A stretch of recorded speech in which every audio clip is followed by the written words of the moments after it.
Good morning. এই ওয়েদারটায় actually হঠাৎ ঠান্ডা লেগে যাওয়ার প্রবণতা খুব বেশি থাকে। আর এই ঠান্ডা লাগার জন্য গলা ব্যথা এবং হালকা সর্দি, মাথা হালকা যন্ত্রণা এগুলো হয়ে থাকে।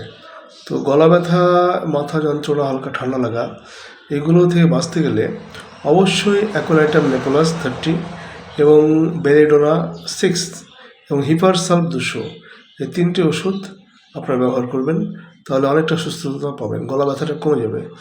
আর মাঝে মধ্যে একটু গলা গার্গল করবেন, যদি খুব প্রয়োজন হয় তাহলে গার্গলিং যেটা আছে জলে দিয়ে এসবিএলের এই ড্রপটা ইউজ করতে পারেন আপনারা।